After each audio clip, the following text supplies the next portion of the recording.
अवधूत चिंतन श्री गुरुदेव दत्त.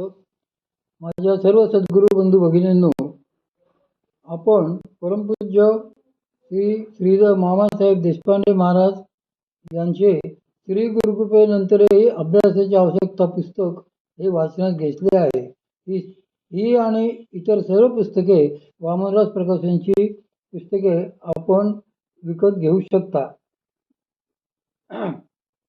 आज आपण मन करारे निर्मळ हे पाहूया. काहींचे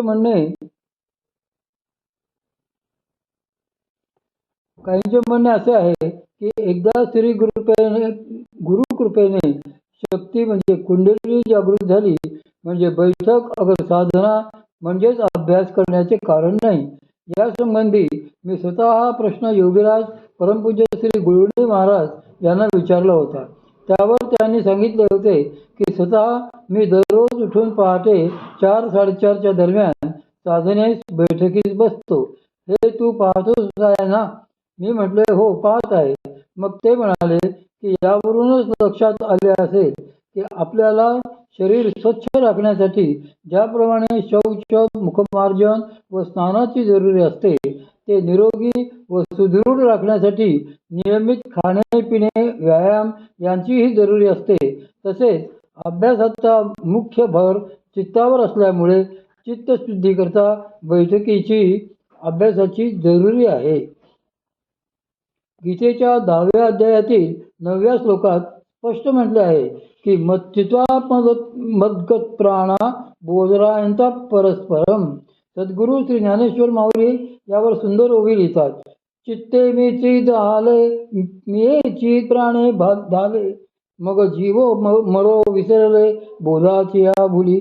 या भगवान श्रीकृष्ण म्हणतात, जसा मी शुद्ध व पवित्र आहे तसेच भक्तांचे चित्त जेव्हा शुद्ध व पवित्र होते त्यावेळी ते माझ्याप्रमाणे होतात. यावर माझी आई एक गोष्ट सांगायची.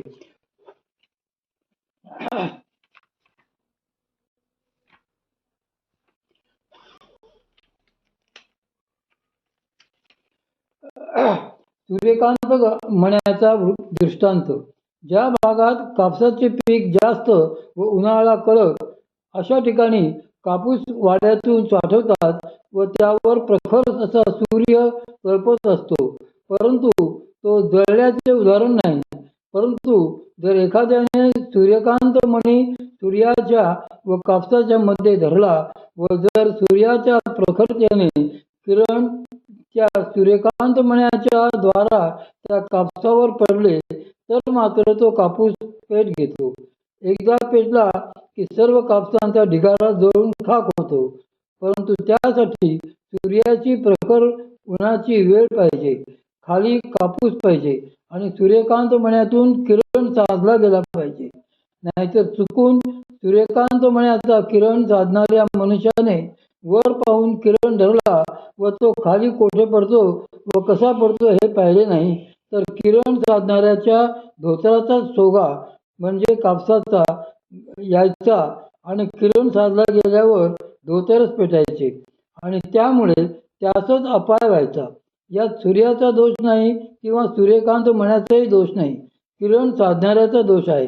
याप्रमाणे सामान्यतः माणसे या किरणाद्वारा परमार्थच नाहीसा करतात व प्रपंचाचे ओझे वाढवितात.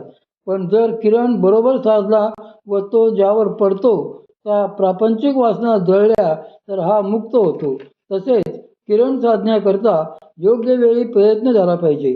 सूर्य उदयाच्या अगर अस्ताच्या वेळी असा प्रयत्न उपयोगाचा नाही, तर मध्यान्ही सूर्यकांत मणी व तो किरण साधला गेला पाहिजे. तसेच योग्य वेळी साधना म्हणजे अभ्यास होणे सुद्धा अत्यंत महत्त्वाचे आहे. यावर श्री संत मुक्तेश्वर महाराजांनी फारच बहारीचे चरण लिहिले आहेत. ते असे: विराग रश्मी जवळी धरिता चित्त रवी कांत, आत्मावन्नी प्रगटे विषयवन हे जाळीत. आत्म्यापासून येणारा रश्मी किरण, परंतु तो जर वैराग्य रूप कराल तरच प्रपंच वासना खाक होईल. परंतु तो भोगयुक्त असेल तर परमार्थ संपेल. असा हा वैराग्यरूपी किरण चित्तरूपी मण्यातून जर खाली विषयरूपी वनात पडला तर त्या विषयशक्ती वनाची राख रांगोळी होऊन जाईल. वनात वृक्षांच्या आश्रयास राहणाऱ्या स्वापदांचा जसा वन जळून गेल्यावर फडशा पडतो, तसा तृष्णेच्या स्वापदांचा फडशा पडून जाईल व त्यातून जो अनुभव येईल तो फार महत्वाचा असेल. विश्व हे लटिके मृगजलवत. मृगजल हे लटिके म्हणजे खोटे, भासमान असते, प्रत्यक्ष नसते. तसे भासू लागेल, परंतु त्यासाठी आपणास नियमित साधन केले पाहिजे. तसेच चित्ताच्या निर्मलतेसाठी, स्थिर अवस्थेसाठी आणि विशेष म्हणजे चित्ताची प्रसन्न अवस्था राखण्यासाठी नियमित अभ्यासाची आपल्याला जरुरी आहे. अर्थात असा अभ्यास वाढेल व होईल तसे चित्त प्रसन्न होईल. जसे चित्त प्रसन्न होईल तसा अभ्यास कमी होईल, हे खरे. परंतु जोपर्यंत तो बोध हाती म्हणजे अनुभवास येत नाही तोपर्यंत साधना ही नितांत आवश्यक आहे. चित्तातील अनिष्ट तरंग तसेच अयोग्य तरंग, त्याचप्रमाणे विपरीत तरंग ज्यांच्यामुळे आपल्याला दुःख व पश्चाताप होतो, असे हे तरंग उठू नयेत असे वाटत असेल तर त्यांना आपल्याला घालविता येईल.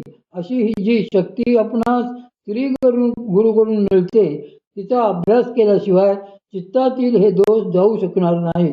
म्हणून चित्त शुद्ध व पवित्र राखण्यासाठी या चित्ताच्या अभ्यासाची नितांत जरूर आहे. स्नानाचा दृष्टांत. असे पहा की आपण सर्व घरातील मंडळी घराचा नीट बंदोबस्त करून कुलपे वगैरे लावून बाहेर गावी गेलो व काही दिवसांनी परत आलो.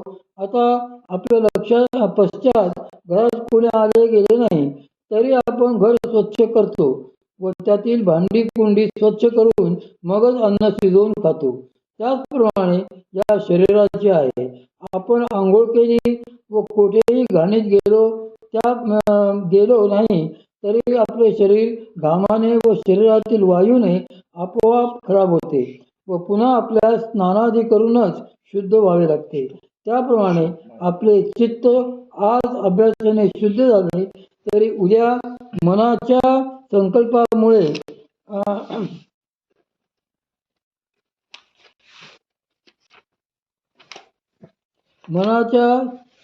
विकल्पामुळे त्यावर जे आवरण चढते ते पुन्हा पुन्हा अभ्यासाच्या योगाने दूर करणे जरुरीचे आहे.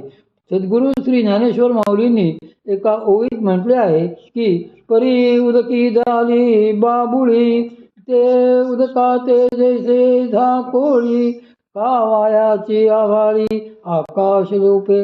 विहिरीतील अगर तळ्यातील पाण्यावर जे शेवाळ येते ते कोणी त्या पाण्यात आणून टाकलेले नसते, तर ते शेवाळ त्या पाण्यापासूनच तयार झालेले असते.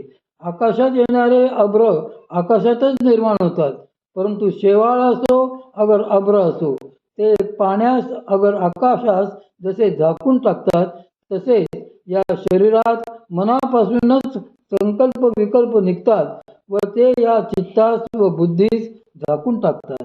सद्गुरू श्री ज्ञानेश्वर माऊलींनी एक उत्तम उदाहरण घेतले आहे. ती ओवी अशी: हे असो डोळाची पडळ रचे, तेने देखणे पण डोळ्यांचे न गिळिजे काही. या ओवीच्या भावार्थात बरोबर असे बसेल असे एक उदाहरण आमच्या मातोश्री आम्हाला लहानपणी नेहमी सांगत. आजीबाईची गोष्ट.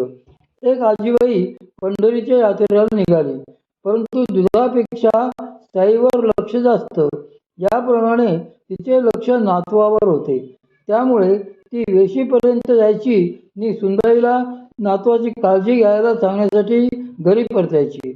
आवाज आलेली पंढरपुरा, वेशीपासून आली घरा, अशी तिची स्थिती होती. शेवटी सुनबाईंनी निक्षून सांगितले की सासूबाई, आपण पंढरीला बिनधास्त जा, मी माझ्या मुलाकडे नीट लक्ष देईन, आपण मुळी सुद्धा काळजी करू नका. शेवटी एकदाची सासूबाई पंढरीच्या रस्त्याला लागली आणि इकडे दुसऱ्याच दिवशी मुलाचे डोळे आले. सुनबाई घरच्या व्यापात नव्याची बरदास्त आणि इतर पोरासोरांची देखभाल करण्यात बिचारीचा अख्खा दिवस निघून जाई. त्यामुळे या मुलाकडे पाहण्यात काही तिला मिळेना. जेवढे लक्ष द्यायला हवे तेवढे लक्ष न दिले गेल्यामुळे त्या मुलाचे आलेले डोळे वेळच्या वेळी धुतले गेले नाहीत. त्यावर सारा आला, चिकट झाला, डोळे चिकटून सुजले. एवढ्यात आजीबाई पंढरपुराहून परत सुद्धा आल्या आणि आल्या आल्या त्यांनी प्रथम नातवाला हाक मारली. मुलाला आजीची हाक ऐकू आली, परंतु डोळे सुजून चिकटलेले म्हणून ती काही त्याला दिसेना. त्याने भोकाड पसरले. आजीने त्याला जवळ घेतले आणि पाहते तो त्याचे डोळे चिकटा येऊन बंद झालेले. मग तिच्या तोंडाचा पट्टा सुरू झाला. सुनबाईची तिने खरडपट्टी काढली. अपूच्या बोंडाचे पाणी करून त्याने त्याचे डोळे धुतले, शेकले. तेव्हा त्या मुलाने डोळे उघडून आजीला पाहिले. आता विचार करा की आजी समोर होती, नातूही समोर होता, परंतु त्याच्या डोळ्यावर चढलेल्या पटलामुळे आजीची व त्याची दृष्टादृष्ट होऊ शकली नाही. परंतु आजीने योग्य तो औषधोपचार करताच डोळ्यांवरील सारा दूर होऊन उभयतांची दृष्टादृष्ट झाली. ही गोष्ट सांगून आमच्या मातुश्री म्हणायच्या, असे चित्त शुद्ध होताच म्हणजे त्यावरील मलाचे आवरण जाताच जीवात्मा